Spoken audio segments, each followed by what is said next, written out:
After 2 weeks off, we are back live again on BRP TV, and welcome one and all into the Dutchman Classic race number 6 of the Southern Tier Elite Series, provided to you here live on BRP TV.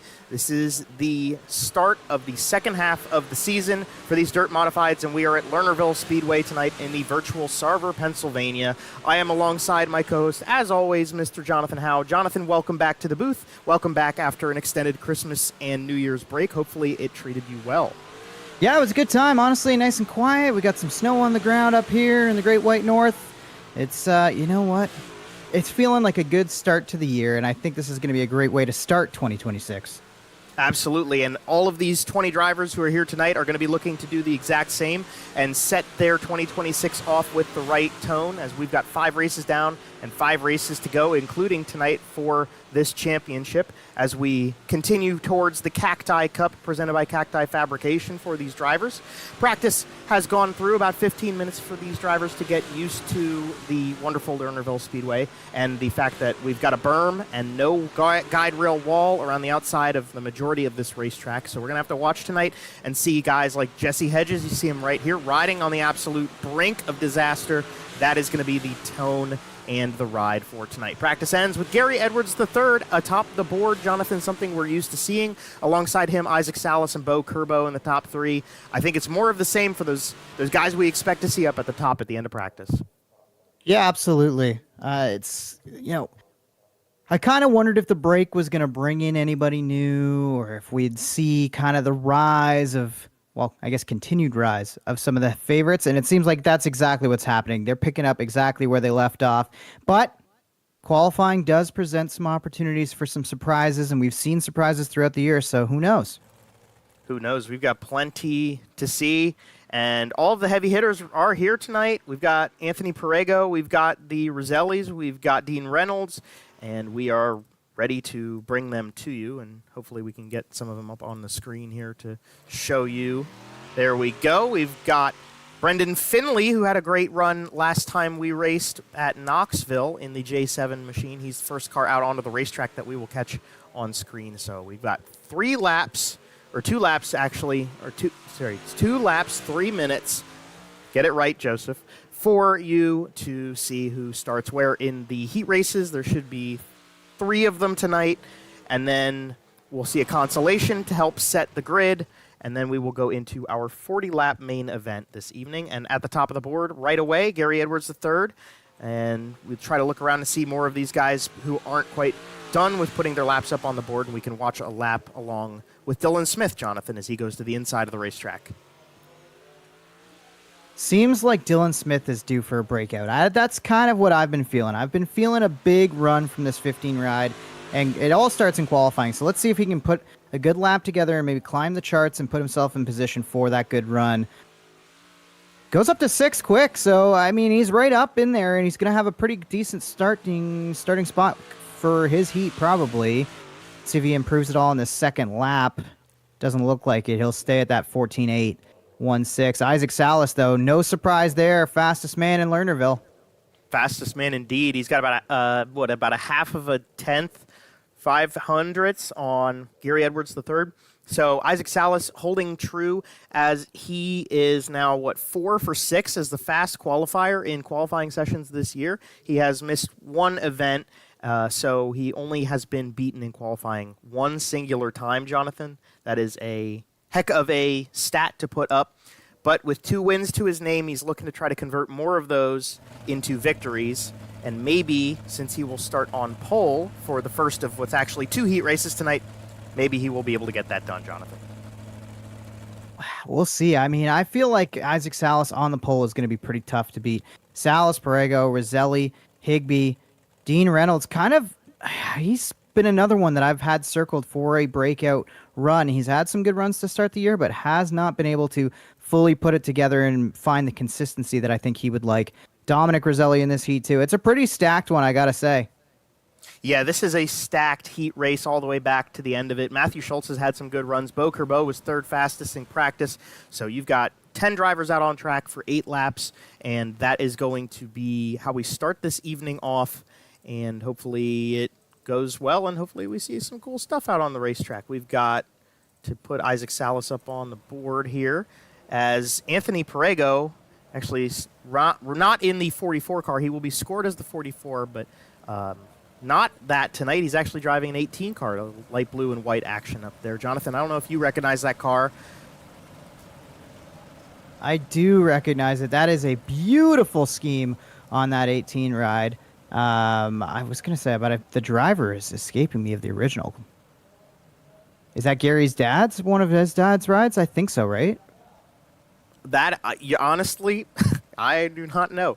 I'll Why tell do you what. I'm like, I know I recognize the picture. Now got me wanting to go back through the STES chat, because I know that 18 was posted somewhere in there, but I thought it was like, for some reason, Edward's dad, but I don't think that's the scheme I'm thinking of. I'm confused now, but the race is already going. So Isaac Salas leads it into 1 and 2. Not a surprise there, as the 18 is going to try to mount and charge on the outside. So it will be Perego to the outside and Anthony Roselli looking to his inside as Isaac Salas leads the first lap around of 8 for heat race number 1 tonight. Nice little big lead there as he jumps up from the inside line. There's enough grip down there right now that you want to stay kind of low, but you just give it time, and by the end of this night, I guarantee everybody's going to be looking to go to the outside. For the moment now, it is Isaac Salas, Anthony Perego, Cody Higbee, Anthony Roselli, and Dominic Roselli making up your top 5 as they head down the back straightaway again, come back to the stripe.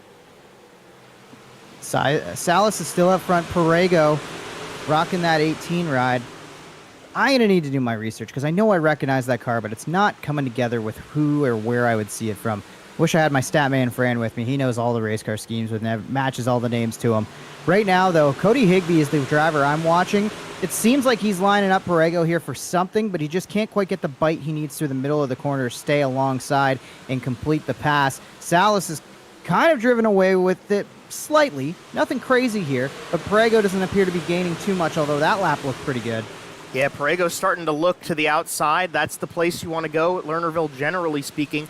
The track's still young enough that we're kind of lurking in the middle and the inside, but once we start using up the racetrack, it's definitely going to be going to the top side every time around. Perego's just getting used to it, as is Anthony Roselli, and he's got Higbee. Holy moly, Higbee came in, and they almost met in the middle there out of turn number 2. Luckily, neither of them got too much contact, and with the white flag coming out for this heat race, they've kind of done it for Isaac Salas. Oh my goodness. That got real close again. Everybody kind of stacking up on... I kind of like what I'm seeing already. If it's going to be this racy later on, we're in for a show. Salas is going to get the win here. And then it is Perego ahead in that 18 ride tonight. I think Salas might be the driver to beat, but I mean, it's so early to tell. But I was really impressed with what I just saw, Joe. I don't know how you felt about it. I definitely enjoyed, and I was impressed by that as well, because Isaac Salas had a good crowd of people behind him that he had to look out for. Although I will say, first off, we got a whole another second group of 10 drivers for heat race to look at as who can be fast tonight. But also the track was still tacky enough that Isaac Salas really did have good field position for getting through that one at the front of the grid. And the guy with the good starting spot in the second heat race of the evening is Gary Edwards in car number 21. He will roll from the pole with Hunter Lapp in car number 60 to his outside. Look back to row number 2. You've got Dylan Smith in the 15S on the inside of Cole Henschel. Cole Henschel with 2 race wins this season so far, looking for his 3rd in the 3 car tonight. And if you exclude the drop point, so if you bring the drop into the point situation, that is your points leader. Mikey Horton will start from the inside of row number 3 in car number 12. You've got Austin Smith, brother to Dylan, on the outside of row 3. Then you look back to row 4. You've got the 33 of Jesse Hedges on the inside of the number 28 of Jeff Sharp, longtime driver we've seen in a lot of different racing series on this channel. Last row on the grid, Richard Ritchie, the 3rd in the 406, alongside Brendan Finley in the J7. And that is how they will line up for the second heat race of the night. As we see, Jonathan, it looks like there's a little bit of overcast, a little bit of cloud cover going on right now to get in the way. That's definitely going to help keep this track a little bit tackier and younger for these guys to maybe have somewhat of the same heat race as what we saw the first time around. Yeah, absolutely. I think that's going to be interesting to see. That's one of those things that is kind of new from some of the other seasons and series that we have broadcasted, where active weather really seems to be activating and changing things up. And right now, under the clouds, I feel like this is going to provide a grippy racetrack. Bit of a number change on that 21. It looks like Gary Edwards has updated that interstate battery scheme a little bit for this evening, and that car is leading, but barely at the line. As maybe did Hunter Lapp lead that lap? Hunter Lapp got him at the line there, yeah, and he's got the outside, and he's still looking for more right now. The 60 car outside there with Cole Henschel in line in that 4SL car behind. That was the throwback car we saw last time out at Knoxville. It looks like he just left the wrap on it for Lernerville, and Hunter Lapp with the big run to the outside of Gary Edwards back down the stretch again. He's getting the momentum off the top, Jonathan. He's showing why you go up high at Lernerville, and now it's starting to really come together and pay off for him. But Gary Edwards goes into the corner, he dives in a little bit, and he can just get the edge back out in like turns 1 and 3, say, as they go through the corners. And now just going to be completely crossed over. Oh, no. It got awfully tight there out of 4. They're still stacking up. Not sure if they're completely done with that, but Dylan Smith dropping back there behind the 12. He'll try to rebound here. One car way off the high side. And makes it back on. Gary Edwards, that is kind of shocking to see. Yeah, that was from the lead. He just went over the berm. We've talked about already tonight about riding that berm with no wall up there. You dance with it, and the closer you get, you can run a little bit better, and especially as the night goes on. But, man, you just have to be careful and balance that car. Otherwise, you do what Gary Edwards just did. Yeah, absolutely. I really think that's not going to be the only time we see that tonight. I think we're going to see more than a few cars over the berm, and it's going to cost them in a big, big way. Absolutely. As it come through the last set of corners here, Cole Henschel at the bottom side line, and Hunter Lapp steals it at the line. Hunter Lapp will win your second heat race of the night, just barely over Cole Henschel, with Dylan Smith third. Mikey Horton's going to get fourth, and Jesse Hedges will round out your top 5. What a fantastic ending, and there's more of that to come as we go through the rest of the night. We go into the warm-up session here, 5 minutes for the drivers. It looks like, Jonathan, we will not have to deal with that consolation thing, so there were some updates to iRacing over the break that have allowed us to skip that part, which, you have a consolation to send people home, not necessarily to set the grid. Yeah, it's honestly kind of a time saver for us all. I think probably a frustration saver for some drivers, as we've seen some of those consolation races get a little wild sometimes. But, Joe, I feel like this is going to be one of those good nights of racing. I know that I'm probably providing an announcer jinx, and I hate being excited. I hate conveying that excitement at the risk of these drivers. But, man, doesn't it just kind of feel like we're in for a good one? I feel like it. I feel like the guys who came out, we've got 20 drivers, which I think that's a really good number. It's not like everybody, but it's still the heavy hitters. It's still all of your favorites here tonight at Lernerville. Lernerville's a great racetrack, and it does take a little bit of attention and skill to get around this place good. That always feeds in nicely, and just, we want to have a good show. We want to bring something good back to everybody as we come back from the break and get into the heart of this season, where we will go another, 4 more weeks after this one. So, yeah, I could see it being a good night, Jonathan. Definitely seems to be shaping up for that kind of night. Now, if you had to pick a kind of surprise, Joe, who would you have circled as a potential that's jumping off the page for you? Ooh, who's jumping off? Who's popping off tonight? Well, I almost think I have to go with Hunter Lapp. I know he's already got a podium this season, but he looked good to start. And I think of everybody who started up towards the front of their heat races, I think he's the one that sticks out to me as kind of would be the spoiler. That's kind of how I feel. Definitely could be the guy.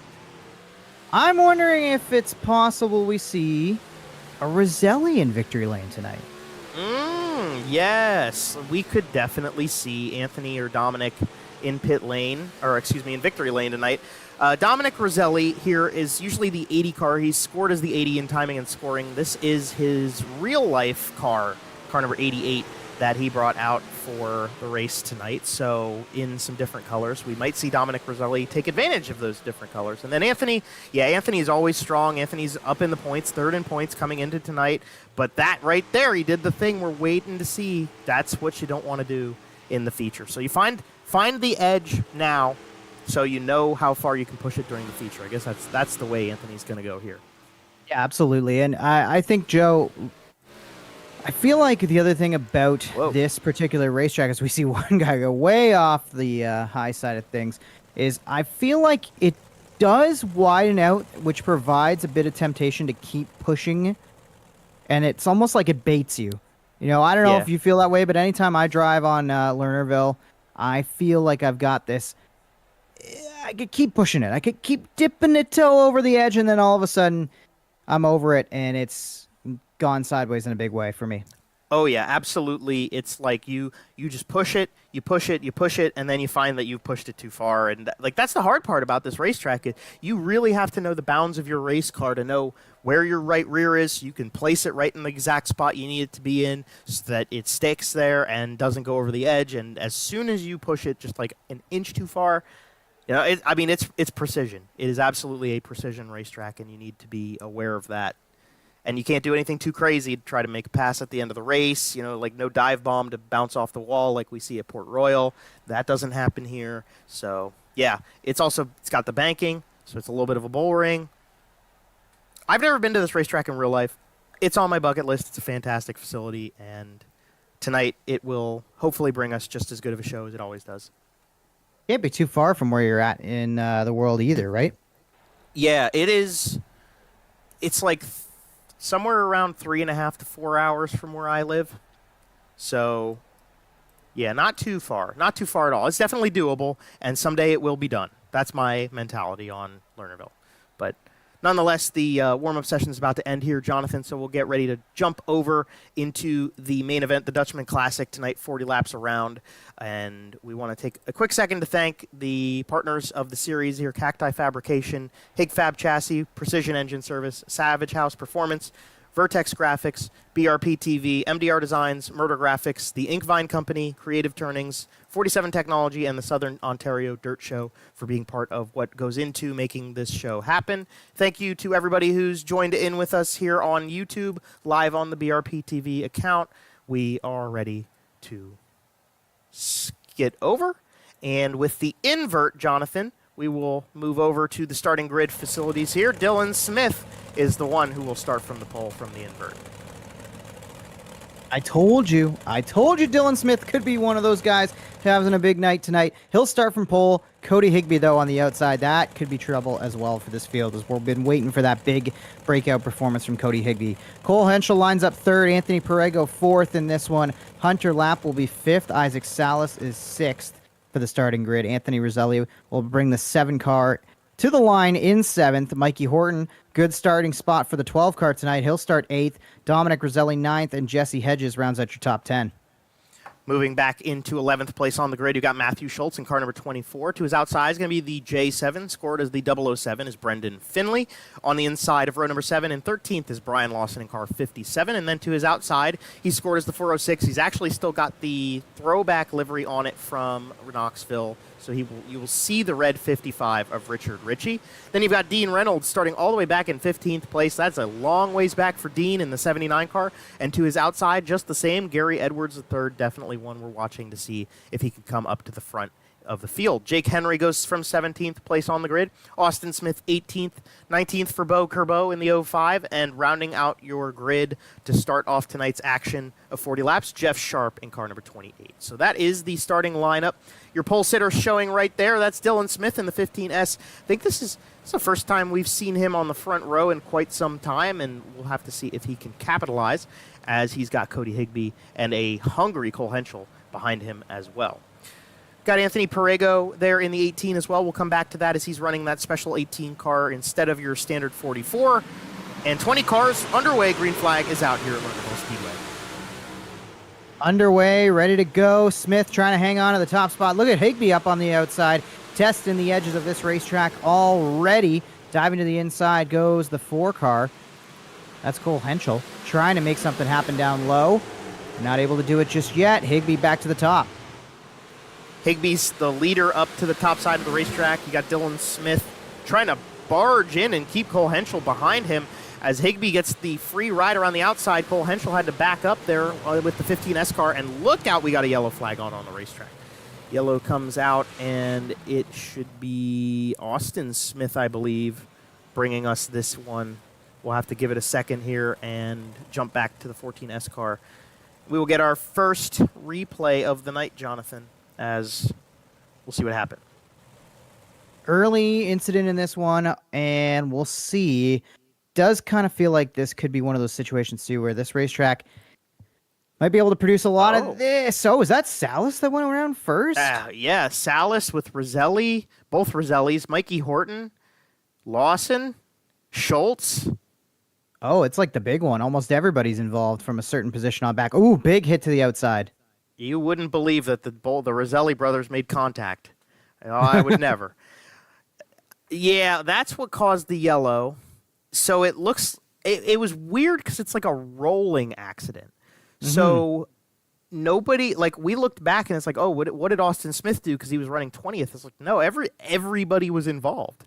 And they just kept rolling. I think that's the first time we've ever had an accident like that in a BRP TV modified stream, Jonathan, where the entire field just keeps it rolling, and this crash happened down the straightaway. So everybody's going to maintain the positions that they were in. Interesting. Kind of wondering about the damage, though. Doesn't it feel like, I think there was Dominic on the outside that hit the wall pretty hard? Oh, yeah, he's got damage. Dominic Roselli definitely, I think he would have gone to the pits. If not, here, let's see if we can jump into a close shot with him. I would be stunned if he hadn't come in to get that car repaired. Him and Roselli and Jesse Hedges all are at the tail end of the field, so I definitely think the 80 scored as the 88 car here on your screen, as well as Anthony Roselli in the 7 and the 33 of Jesse Hedges, all would have come in to get those cars repaired. So they will go to the back, and then elsewise we will stay in order. So, to me, I think the big question is going to be, we got a red flag situation here? Are they going to try to work out maybe a lineup issue? That's probably what's going on here, absolutely. Good guess. That would be what I'd think. I mean, when everybody got so jumbled up there, like how exactly are you going to try and get a lineup? I feel like there's more than a few guys who are like, well, I was ahead of you, and you were... I can feel it. Yeah. I can understand it. That's one of the hard things about iRacing, too, Jonathan, compared to, like, real-life racing. You know, you guys, we get one-way radios in real life. It's the driver can say whatever he wants, and the only person that can hear him is himself, right? So you compare that to what we're working with now, they can cause a stir so easy. And, yeah, you get drivers in cars and talking and driving, and the animations and the emotions come out. Who knows? But they got it all squared away, and we'll go back to green flag racing here in just a second.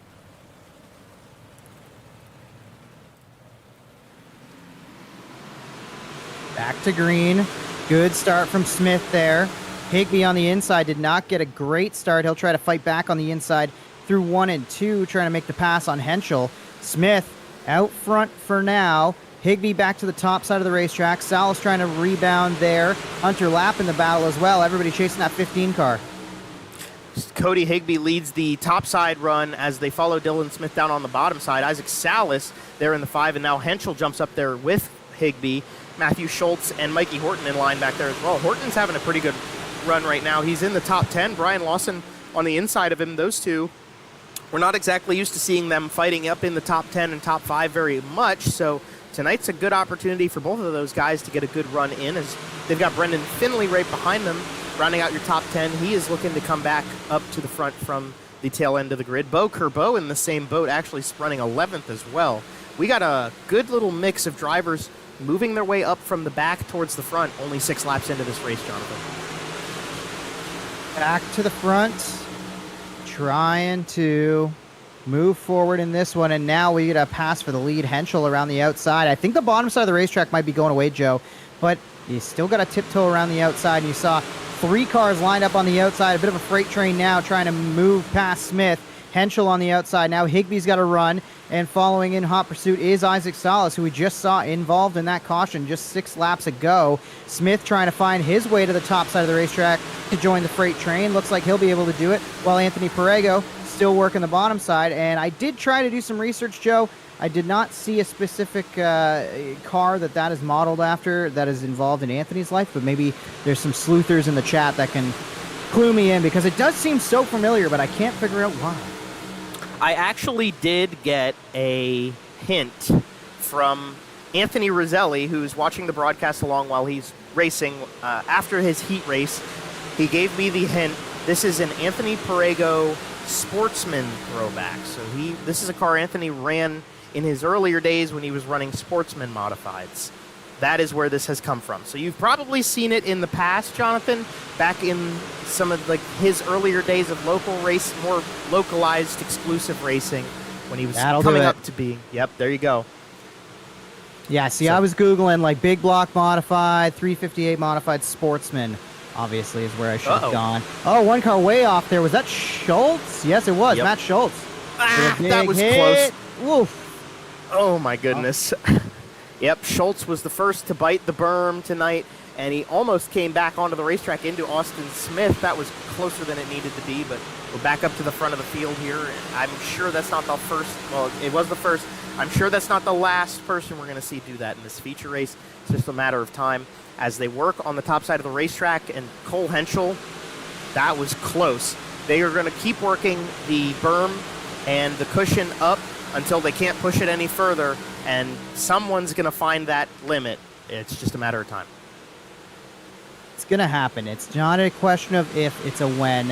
Henschel leads it. Higbee, those two kind of breaking away from Salas a little bit. Salas just drove it in pretty deep. He had to jump on it and avoid going over the top side of the racetrack. Look at the run. He'll get into 3 and 4. It looks like Salas is really good at gaining on the entry, but he just can't quite find the speed off of it. He is closing, though. I don't think my eyes are deceiving me. No, he is definitely closing in. We'll go on board with him, and you can see what it's like on the inside as they come through 3 and 4.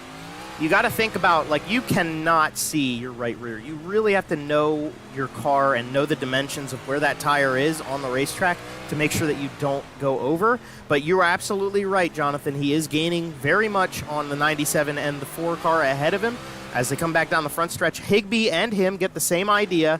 They go to the inside to try to get around Cole Henschel, and it's like the opposite of a 2-for-1. It is a 2-in-1 for Cole Henschel to go backwards, and then Isaac Salas dives in super deep, and he takes over the race lead from the 97 car, at least temporarily.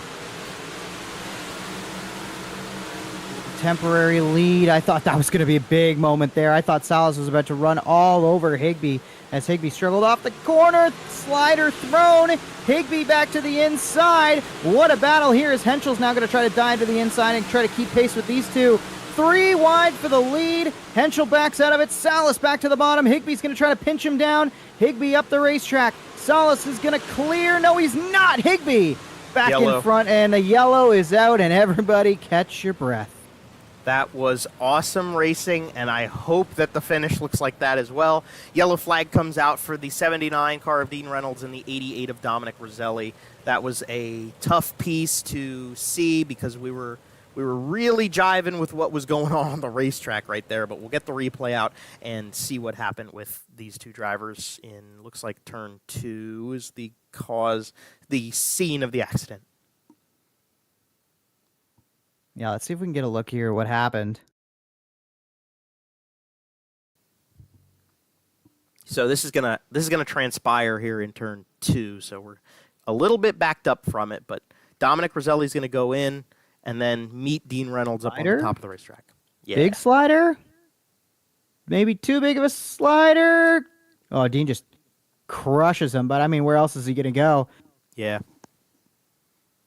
I don't know. I don't necessarily hate that slider being thrown. I see what Roselli was trying to do.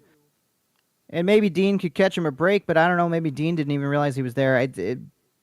Just two cars trying to go for the same piece of racetrack. Yeah, I can't. You can't expect much out of Dean to be able to like see Dominic coming from too far away. So you have a limited peripheral vision of what's going on around you. So I wouldn't expect Dean to just know off the top of the dome that car was sliding in. But it was a good move from Roselli. I don't think it was ill in any way. It was. I felt like it was solid. Green flag comes back out. It just was unfortunate that Dean was coming off the turn when he was as well, and I think Cole Henschel is over the berm. He is. Wow. If we're going over the berm, he didn't really surrender all that much. Did I see a car around in the back there? Look, maybe Yes. not. Yes, you did. Yes, you did. Okay. Well, no caution as of yet. It doesn't look like the flag's caution. out. Yep, we've Everything's got still Austin rolling. Smith and Jeff Sharp. I think Austin's waiting for the yellow to come out as well. He's got damage. There goes Sharp off the track as well. Yeah, he's got to have some damage too, I think. Yep, Sharp going to the pits. He does have damage, and the yellow flag does come out just at the last second for those guys. So yeah, they should be okay to keep their lap because we don't count the caution laps. So they should be able to hold the laps they were on. Jeff Sharp goes straight to the pits. So we'll get a replay back here and see what came of that. And it seems like we're kind of in that like cautions breed cautions area of this race that always is tough for us to see.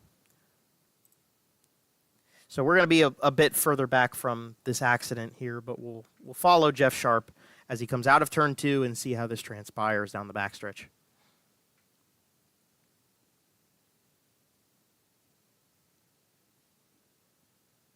So Sharp kind of on his own here. I wonder if he goes around or if there's going to be contact with 33.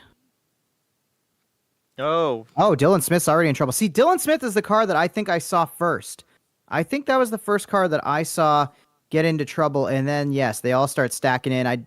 Dean gets a big piece of that. That's the problem you find yourself in when you get involved in an incident. It drops you to the tail of the field, right? As you kind of have a hard time avoiding some of those incidents. But tough break all around. yeah, absolutely. I agree with that. Like, you go to the back of the field and you've got everybody in front of you that if they back up, you get backed into them. You can't get around them. That's why track position is important. And unfortunately for Dean Reynolds, who was just caught up in 2 incidents in a row, that kind of all transpired together. Then you've got guys like Jeff Sharp and Austin Smith who are involved that, unfortunately, they are going to have to take it to at least Jeff Sharp is going to have to take it to the trailer. We're back to green flag racing again, though.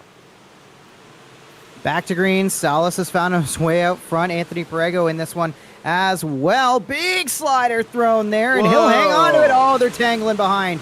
Holy moly. Lap. Holy cow. Horton. Edwards has to play dodge the race car. Wow.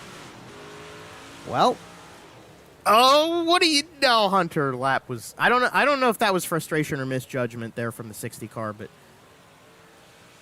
I'm going to hold with this for a second because he's moving pretty quick. yeah, he seems like he wants to have a conversation with somebody. I don't know who. Oh, well, now we've got a red flag on the front straightaway here. Oh, is he not happy with Horton, maybe?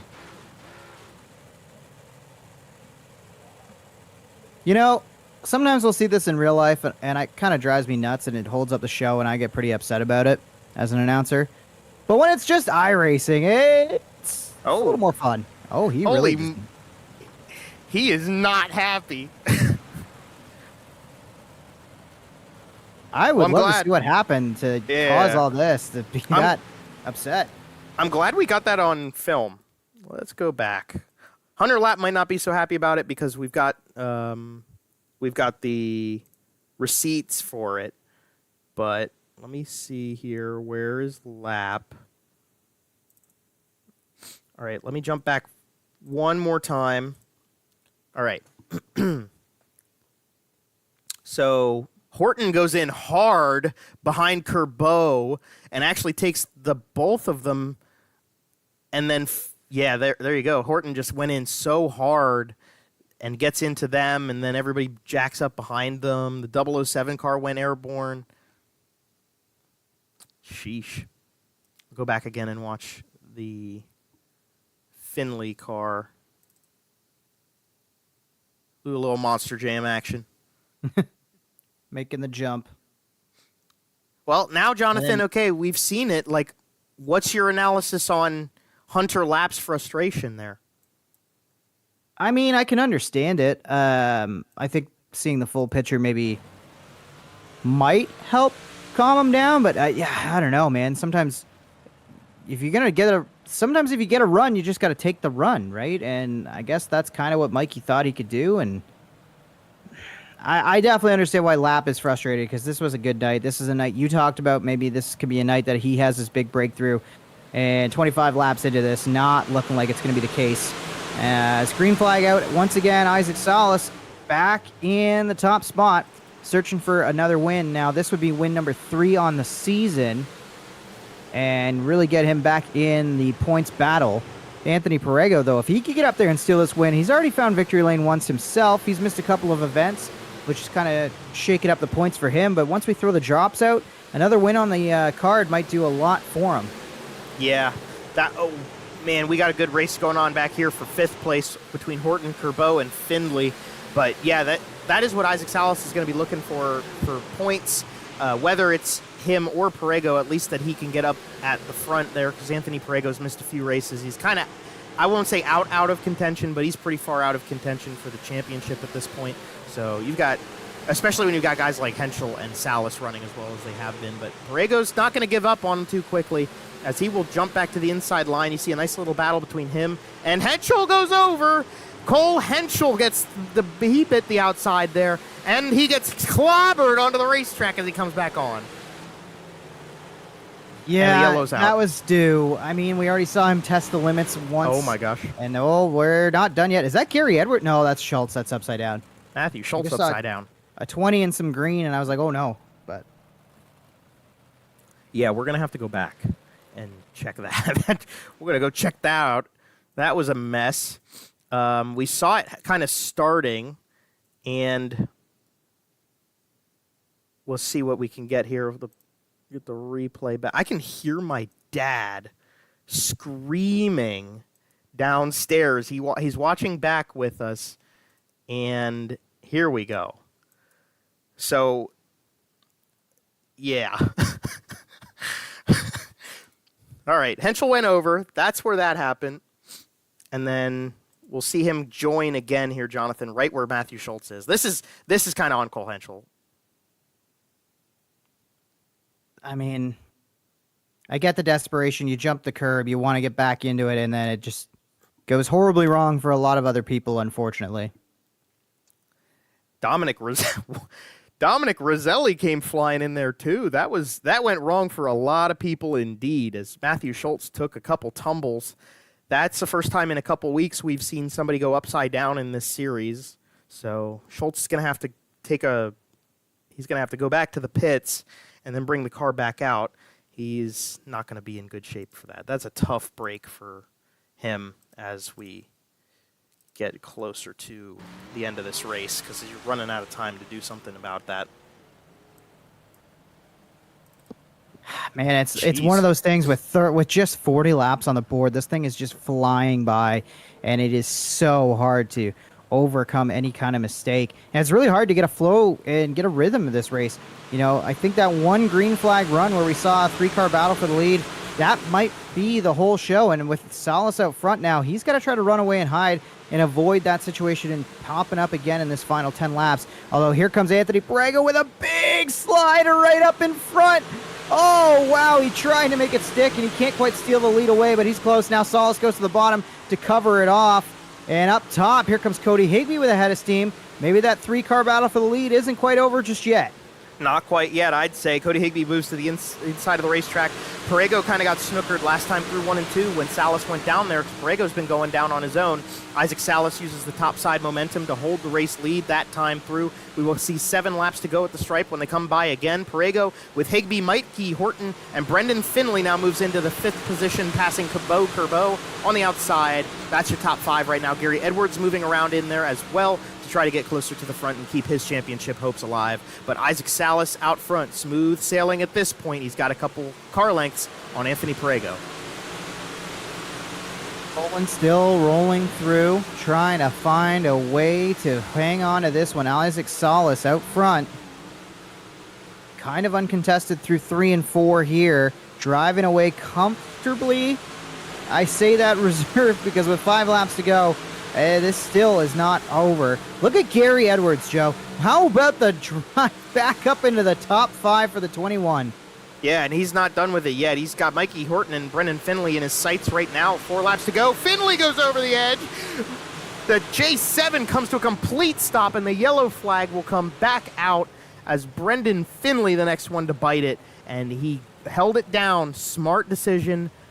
But unfortunately, he goes right to the tail with what will be 3 laps left in this race. Oh, another good run gone away, especially this late in the... it's just... I hate to see it, you know, Joe. It's an unforced error. This track in particular is maybe one of the better ones for unforced errors. Yes.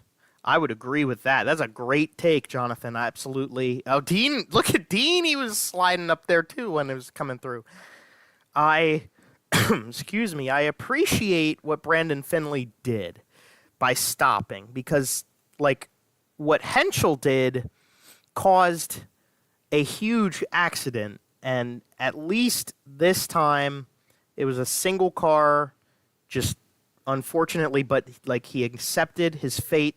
That Finley, he made the mistake, and he will now have to go from the tail on the restart. Tough, but could have been worse, and he didn't make anybody else like upset by crashing into them. So I appreciate that. Single file restart looks like here is going to be the call, and probably for the best. Although I do see... No, I think they are just going to the top side of the racetrack there. Trying to feel Anthony out the Perego's got the speed. If on a short run, he can throw that slider. But I think he's probably thrown it enough times now that you have to think Isaac Salas is going to be expecting that, right, Joe? Absolutely agree with that. And really, like, the big moment is right now. It's the restart, and Isaac Salas schooled him on the restart, got a nice little gap there, and he will go to the inside to defend. Now, will that come around to bite him in the butt as they come off of the corner? No, Perego's too far back, at least that time. But now here's where the sliders are going to come into play. And can't throw it there. Looks like Higbee's actually going to have a pretty good run on Perego. Now Perego drives back to the inside, Yellow. battles for second. Yellow one more time. And it's... Oh, if you're Salas, you got to be just beside yourself. You just want to get to that white flag. Yeah, I think we're gonna check a replay. I think this is Schultz, but I'm not sure, so we'll see when we come back through here. Oh, no, it was Mikey Horton. It was the 12 car who had such a good run so far tonight. That's Isaac Salas, but Mikey Horton was the one who went over the berm and just check it back. This is going to be the same as everybody else so far we've seen. This is going to be an unforced error from the driver who is sitting in 4th place. He just gets the tire a few inches too far, and up and over he went. Just one of those things that happens so quickly, so easily. What a tough deal. Man, because Mikey just hasn't... That would have been his first top 5. That would have been cool for him. Hunter Lapp wouldn't have been too thrilled about it, but Mikey Horton getting a top 5 here tonight would have been something that wasn't at least on my bingo card. And yeah, just that one mistake, and right at the crisp time of don't do anything wrong now, and he is going to be very disappointed with his finishing position tonight as a result of that. It's a tough break. You hate to see it, but it almost feels like, I don't want to say karma, but like he was able to keep on his spot after that big incident that made Hunter Lapp so upset.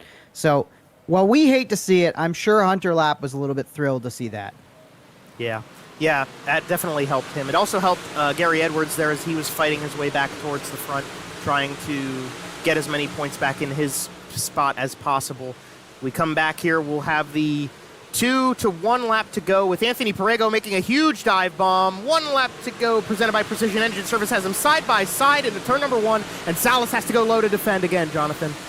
Salas down low, don't know if he got the drive off that he necessarily wanted or needed. He's going to try to throw the block. Perego tries to throw the slider. They make contact to the line. Salas gets it done. Wow, whoa, and then a little bit of contact after the fact there. Higbee ends up third behind Perego. Wow, you got to give Anthony props there. And he tried his very darndest, but couldn't quite get around Salas, who once again will find a way to victory lane. His 3rd time of the season. Yep, Isaac Salas' 3rd victory of the season will also be a back-to-back victory for the number 5 car. He's got Cody Higbee on the podium. We did not talk a ton about Cody Higbee tonight, but there's Dean Reynolds giving him a little bit of congratulatory engine revving. Dean, not the best night for Dean, although he did squeak out a top 10. And then you've got Anthony Perego in 2nd as well. We'll give them just a quick second to jump out of the race cars, get the helmets off, and then we will be able to talk to your top 3, as we always do here. But the results have come in, and unofficially, we'll pull them up on the screen here. Your top 10 have Salas, Perego, Cody Higbee, Gary Edwards, Bo Kerbo, Hunter Lapp, Brian Lawson, Anthony Roselli, Cole Henschel fought his way back up into 9th, and Dean Reynolds rounds out your top 10 as the next crew, the 11th through 20th positions, come up on the screen here. We've got the 3rd place driver tonight in our waiting room. So I guess, Jonathan, we will start off with the driver who ended up 3rd tonight, and I will hand you the microphone, and I will hand you Cody Higbee.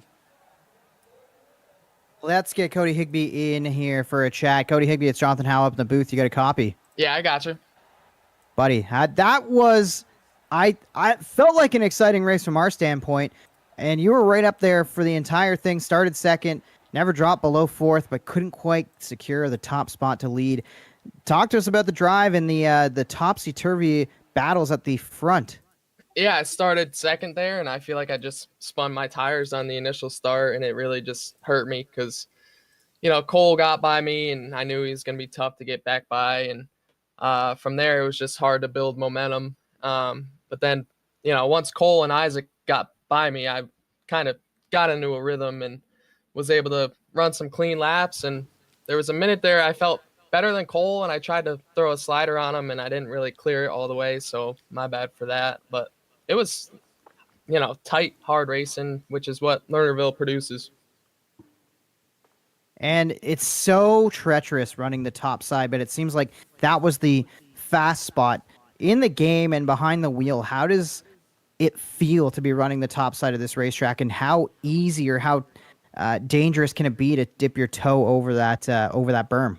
Yeah, it's really sketchy, and my eyes are really bugging me after that one just because it's so intense trying to run up there, But it feels like, as long as you enter the right rear on the cushion and don't really slide to it, your chances are better for not going off. So I just made sure to make the corner really round and just keep my momentum up and try the best I could to not go off there.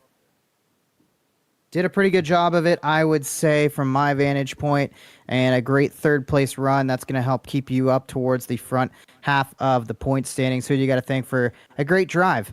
Thanks. Yeah, I just want to thank you guys for putting this on and everybody watching. We'll be back next week. There he is, 3rd place runner Cody Higbee in the 97 Iceless ride. And Joe, gotta say, I really thought he might be one of those guys that's going to get up there and steal it away, but it was so hard to make the passes stick. Yeah. The kind of got narrow up on the top of the racetrack, and you started having to do some crazy stuff to have opportunities. And unfortunately, he was also a little bit further back from the lead duo off that last restart. So interesting to get his perspective. And also, we can tie in now to the guy who had a solid chance there of putting something together at the last second. But let's bring him in. You're scored as the 44. We'll see him as the 18. We got Anthony Perego in the booth. Joe Donahue here with you, buddy. You got a copy? I got you.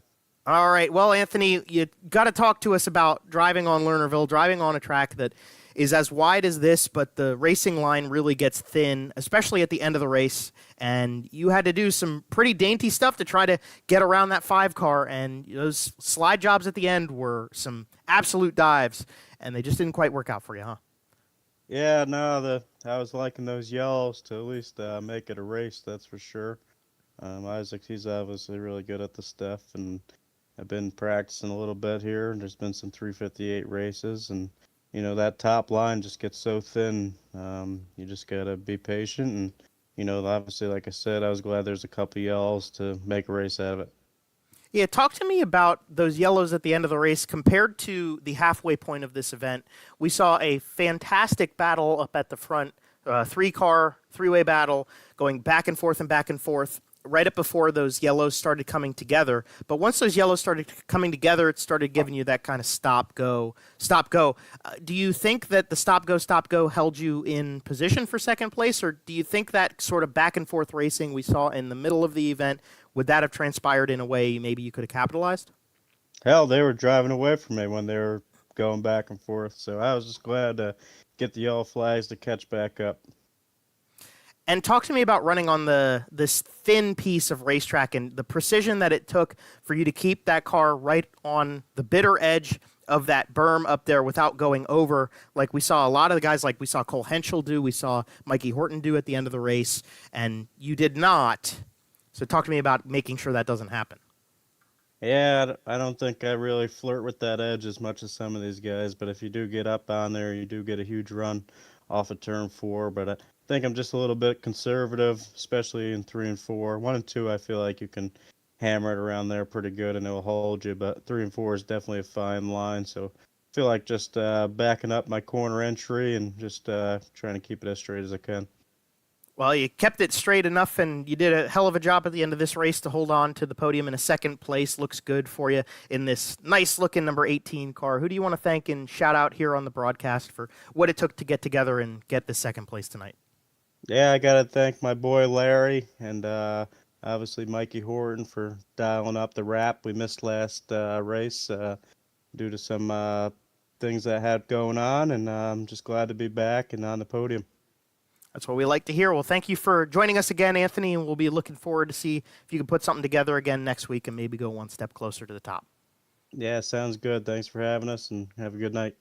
Thank you, sir. And that is Anthony Perego in the 18 car tonight. 1 spot short and a hell of a run to get to the end. Just couldn't get him. Jonathan, it's been the story of the last few weeks with this driver, the number 5 car. I'll hand you the microphone, and I'll hand you Isaac Salas. Isaac Salas, it's Jonathan up in the booth. You got a copy? Yes, sir. This one, you had to work for it. Started 6th, but you drove to the front and led 17 laps on your way to your 3rd win of the season. Talk to us about the drive.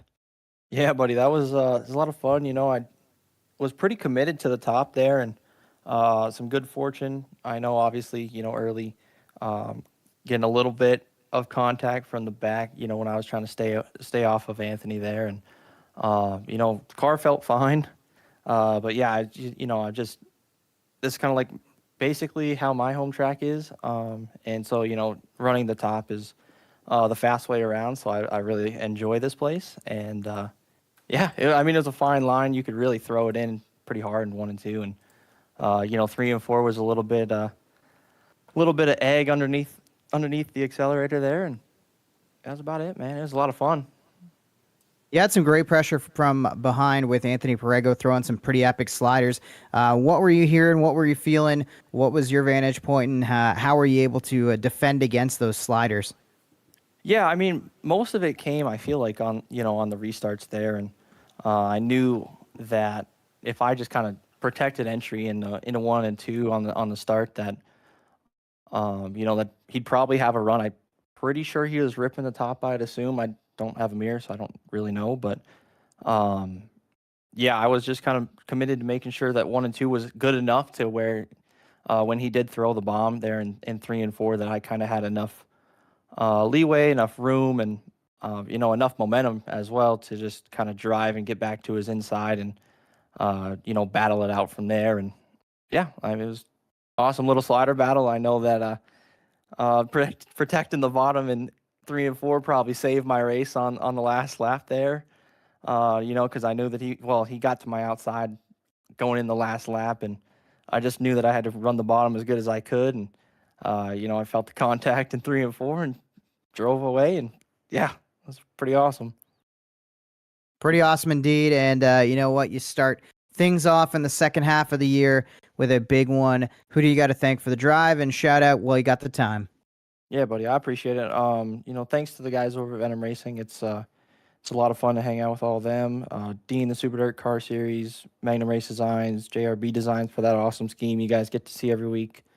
Arson Trackside, Mission 22, Top Notch Trucking, Shaggy TV, Reency Home Inspections. Thank you to STES for the league. Thank you guys for the broadcast. They're absolutely phenomenal to go back and watch on BRP TV. And other than that, thanks to my mom, my dad, Gramps for watching. Thanks to my wonderful fiance that's currently sitting behind me at her own computer. That lets me do this every Sunday night, or well, it's a lot more than just Sundays. But yeah, and then good runs to Mr. Anthony and Cody. Congrats. Enjoy this one. Isaac Salas with a great performance out of the break, and that is going to definitely help him stay up in contention for this championship battle, Joe. I mean, what a race. What a topsy-turvy event.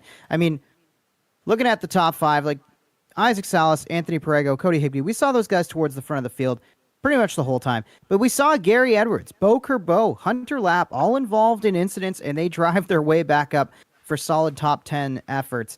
Brian Lawson, Anthony Roselli, another one who have found himself in trouble. Cole Henschel, he was involved in stuff. Dean Reynolds, they all end up in the top 10.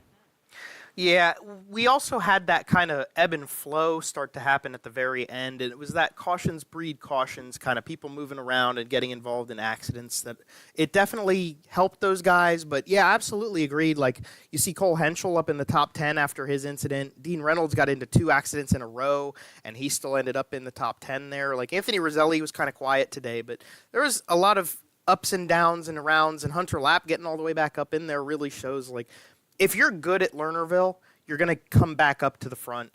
It depends how much time you have left, but like, they did do it. So there's something to be said about the capabilities of those guys to go up, or like Gary Edwards III, who just very slowly, like methodically, got himself back into contention and ends up in the top 5 as well tonight.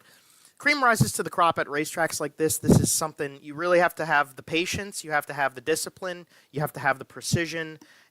And all of those things have to be working in perfect harmony if you want to even get a top 3 at Lernerville. So for the Dutchman Classic, for Isaac Salas to win it, it took a lot, and he was able to make it happen and lead a couple laps along the way. So Southern Tier Elite Series has a great group of people who come together every week for these races, and they put together a great show tonight, even though it was a little bit of that stop-go, that it makes things interesting, but we do enjoy a good green flag race. But nonetheless, that's kind of how I saw it all, Jonathan, at the end of the day. Yeah, you know what? It was one of those nights, one of those races, Joe, where you wanted to be at the very front. I'd like to say that, running in the top 10 kept you safe. No, we saw that it was chaos from about 4th on back, and very easy to find yourself either stepping over the line and making an unforced error or getting caught up in somebody else's mess. Absolutely it was, but get through it, and we'll see next time if that feeds into kind of the mentality, because it's a completely different racetrack, but there is some similarity in that way of what you described, Jonathan, for next time when we show up for 50 laps at Weedsport. So we go into the heart of modified country, at least from the perspective of the American side. We will be, excuse me, going for a 50-lap feature in 1 week's time from tonight from the virtual Weed Sports Speedway in New York. So you're not going to want to miss that. So please remember to subscribe to the BRP TV YouTube channel and hit the bell icon alongside so you get a notification of when we go live for that race so that we can hit race 7 and get one step closer to figuring out who wins this championship. We will, from this point forward, start counting the points with the acknowledgement of the drop week. So when we bring those point standings into pictures for the rest of the races out of the season, those drop points will be included, and that will give us a better picture of who's really in contention for the championship at the end of the whole ordeal. But for Southern Tier Elite Series, all of the partners and sponsors that go along with them, Cacti Fabrication, BRP TV, Hig Fab Chassis, Precision Engine Service, Savage House Performance, Vertex Graphics, Murder Graphics, MDR Designs, the Inkfind Company, Creative Turnings, 47 Technology, and the Southern Ontario Dirt Show, alongside for Anthony Roselli for the series, Matt DeRitter, Jonathan Howe, and myself from BRP TV. Thank you, everybody, for tuning in, spending your Sunday evening with us. Here's cheers to a good week, good 2026, and some safe travels until we see you back here again next time.